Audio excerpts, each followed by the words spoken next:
If you need to make changes to layer styles within the Pozi app and have them reflected to your users immediately, the great news is the data in your Pozi app is actually coming from a QGIS project.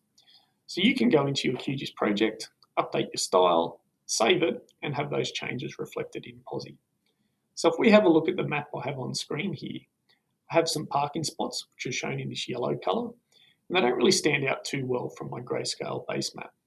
So if I want to update that colour of that layer, all I need to do is to go into my QGIS project, find that layer, here's my parking spot layer, go to my layer styling panel and update the colour to what I'd like. So I'm going to set this to a bluish colour. So I'll move my colour wheel around and make it a little bit lighter. Now once I've set that colour, I can click save, go back to my Pozi app. If I give that a refresh, what that's going to do is go and ask for the layers from my QGIS project again, and now return those layers with those modified styles. And I can see those blue icons on my map. If I want to have a look at that example again, let's have a look at the playground layer. And I'll zoom out a little bit. So I've got some pink icons here for my playgrounds. Now I might want to change them to, let's say, a green colour.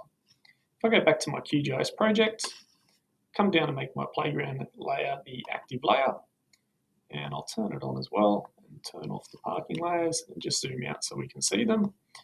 And now that I've made that layer my active layer, I can actually see that layer is focused in my layer styling panel as well.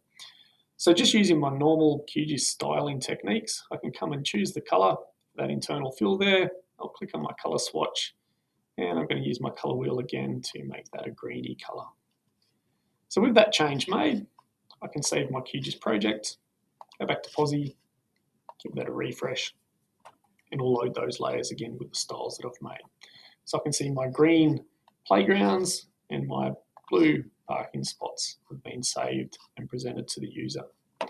So the great thing about using Pozi for your web delivery is that if you know how to use QGIS, you can style your layers for presentation in Pozi. And what you see in QGIS is what you get in the Pozi app.